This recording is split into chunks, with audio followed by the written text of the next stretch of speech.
Why does it always seem that despite trying to be financially responsible, working hard, and getting raises, you seem to be poor compared to others? Yes, small savings like reusing shopping bags or cutting down on snacks does help, but they won't change your finances much. The real problem, ignoring bigger habits and expenses that drain your money while people you know keep getting rich. The truth is, you're working hard, but there are financial traps holding you back. So in this video, we'll discuss 7 things keeping you poor in Germany. These are issues that make the difference between just getting by and building real wealth. By the way, if you're new to the channel, my name is Ehsan. I'm a researcher, and on this channel we discuss how to succeed financially in Germany. Point number 1, insurance. Germany is the land of insurance. From personal liability and legal insurance to coverage for getting stuck in an elevator. Yes, for just 12 euros a year, you can get this unique policy. Now, all jokes aside, statistics show that the average German citizen has 6 insurance policies. This may seem normal to many, but such a number of contracts cost a significant amount of money either monthly or annually. That is why it makes sense to have a look at which insurances you have. Insurance should protect you from risks that could ruin your financial life. This means you should insure against situations where a big loss could lead to financial disaster, like personal liability. If you cause harm and have to pay large amounts for many years, this could lead to bankruptcy. Liability insurance can protect you from this risk. This is the most important non-mandatory insurance that you must have in Germany. Some types of insurances are not necessary because the damage won't destroy your finances. For example, travel luggage, phone, or glass breakage insurance. These won't protect your life, and you could afford to pay them if needed. What you can do is list all the mandatory and optional insurances you have and how much you pay for it each month. Health insurance, car liability insurance, partial or fully comprehensive car insurance, personal liability insurance, legal insurance, and so on. After listing them all, try to figure out which insurance you can cancel. For example, do you really need to have a fully comprehensive car insurance or full casco,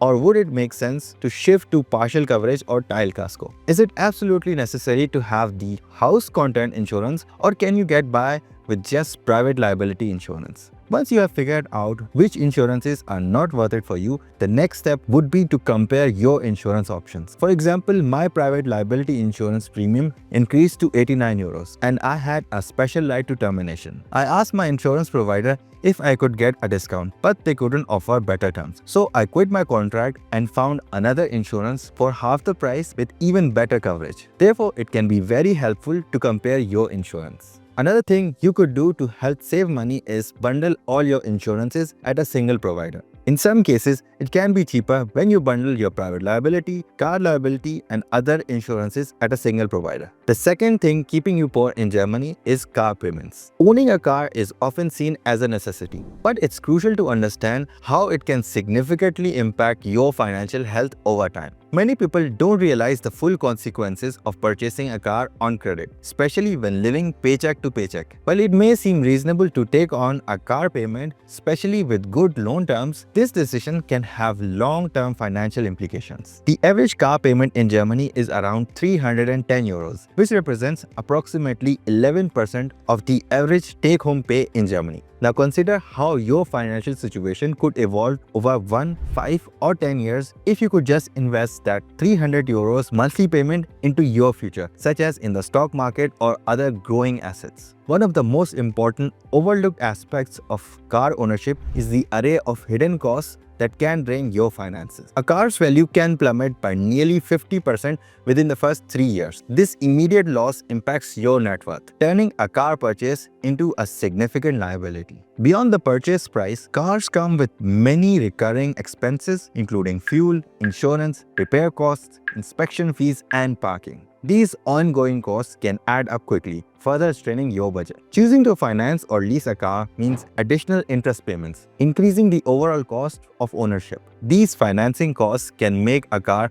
significantly more expensive over its lifetime compared to buying one outright. To avoid these financial pitfalls, it's essential to rethink your approach to car ownership. One strategy is adopting an extremely frugal mindset to save up for a reliable used car that you can pay for in cash. For example, my first car cost me 4,000 euros and I kept it for more than 2.5 years. I bought it for cash without burdening me with monthly payments. So by foregoing a new car and its associated payments, you can redirect that money into investments that build wealth over time. Obviously, the decision of how much to spend on a car should be made with careful, rational consideration rather than emotion. Overpaying or buying an extremely expensive liability can heavily influence your financial health and keep you poor in Germany. The next thing keeping you poor in Germany is your spending. When people get a raise, they often fall into a trap called lifestyle inflation. This means they start spending more money as their income goes up. I have experienced this myself. When I started my professional career in Germany, I was quite frugal with my spending as I had just spent about 2 years as a student. Over time, I started making more money. Each time I got a raise, I felt the urge to spend more. And sometimes I did spend more. But spending more never made me happier. This is why many people, even those who are making over 100,000 euros per year, still feel poor in Germany. As soon as they get a raise, they buy a new car, then they upgrade to a bigger house, they buy unnecessary things. Now these things aren't bad by themselves, but they come at the cost of financial stability. So now when I get a raise, I pretend I did not. Are you looking for a hassle-free banking experience in Germany? Let me introduce you to N26, the 100% mobile bank that's revolutionizing finance for internationals. With N26, you get a fully digital banking experience, all in English, right at your fingertip. N26 holds a full German banking license granted by the European Central Bank and BaFin. This means that your money is as secure as with any traditional bank, with deposits protected up to 100,000 euros. N26 offers both free and premium account options, packed with features like contactless payments, investment opportunities, free worldwide transactions, and even open a joint account with its own IBAN. Don't miss out on this opportunity to make your money work harder for you. Sign up for N26 today with my code SN20 and get a 20 euros starting bonus. The fourth thing keeping you poor in Germany is impulse buying. Many of us struggle with impulse buying, especially when we are bored or emotionally drained. This habit is particularly common among those who frequently browse deal websites or shopping apps. I remember spending at least 5 minutes every morning checking for deals on an app called My Deals and regularly visiting the discount sections on Amazon and eBay. While I did find items at discounted prices, I often bought things I didn't really need. For instance,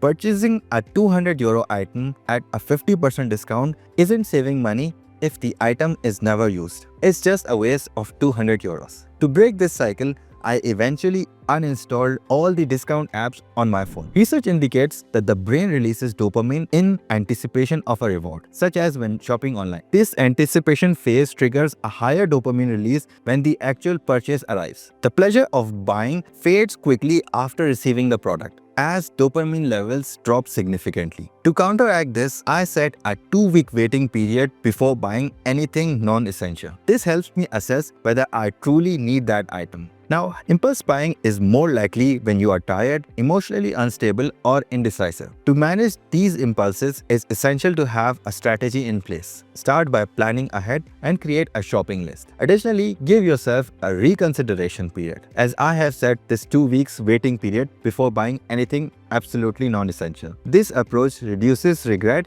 and ensures that my spending aligns with my priorities. Please hit the like button if you're getting value from this video and consider subscribing. The next thing keeping you poor in Germany is subscriptions. In addition to insurances, ongoing contracts and subscriptions contribute to you not being able to realize your financial independence dream. We often subscribe to something and forget about it. Obviously, not this channel. I am sure you have not only subscribed but also turn on the notifications so that you don't miss out on helpful content like this one. Now, jokes aside, just open up your banking app and have a look at all those small subscription fees that are cut on the first of every month. Netflix, Amazon, Spotify, or maybe even the Bahn card, which auto-renews every year. What about that gym membership? I won't go to the extreme by saying that you should cancel your gym membership. We already spend too much time on our screens. But if you already go maybe once or twice a week, then perhaps look into pay-per-visit options in your gym. For example, my gym had a 52 visits a year card for the price of 6 months gym membership fee. When I saw that price, it felt like a robbery. I couldn't understand the pricing. But if you are someone who only visits the gym 3 to 4 times a month, this can save you half your membership fee. Besides subscriptions, check your contracts like your phone or internet contract. Can you get more for the same price or pay less? The same goes for electricity and gas rates. You can often switch providers once a year, and it's definitely worth comparing rates. The sixth thing keeping you poor in Germany is listening to the wrong people. It's okay to listen to your friends, colleagues, and other people around you, but be careful whose financial advice you follow. I have a rule. I don't take financial advice from anyone whose financial situation I wouldn't want for myself. If your friends, parents, or relatives give you money advice, but they aren't doing well financially, it's usually best that you should take it with a grain of salt. On your way to financial freedom in Germany, you might be taking the right decisions. Perhaps living below your means, driving a good but an older car that you have paid in cash. But then you will also come across people advising you to buy a better car, perhaps a bigger apartment, buy this or that thing. Please don't listen to those people. Yes, some of that advice could be correct for them, but not for you. You have to decide what you want for yourself. Also, please do not follow the advice of YouTubers and other influencers blindly. I would be happier if you disagreed with even the things that I have mentioned in this video than completely agreeing with everything I say. Because your situation is different and not everything applies to you, and that's okay. Talk to people, listen to multiple sources, and then decide what suits you. Let me know in the comments which points in this video you disagree or agree with and why. The next thing, and I think this is probably the most important thing keeping you poor in Germany, and that is the investment cost. As your wealth grows, it's crucial to understand the impact of inflation, opportunity cost, and investment cost on your finances. Many expats have a large amount of money sitting in their checking account. While these funds are secure,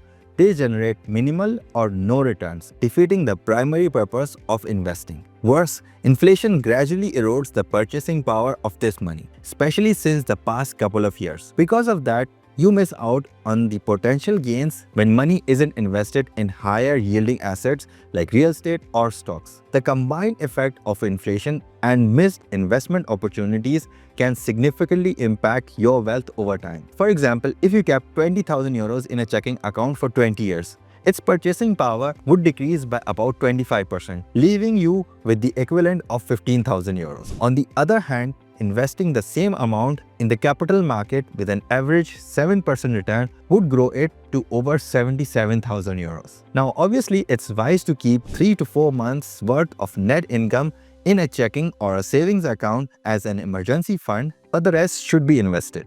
Just look around in your friends and professional circle. Most of the financially stable people would have a larger net worth in either real estate or in the stock market. Now, as an expat in Germany who doesn't know much about these things, it can be very intimidating to get started with. Worry not. In this video, I share how to invest your first 100 euros in the stock market. And in this video, I share how to get started with real estate in Germany. And don't forget to sign up with N26 using my special code SN20 to get a 20 euros starting bonus. So thanks for watching. Bleib gesund and I'll see you in either of these two videos.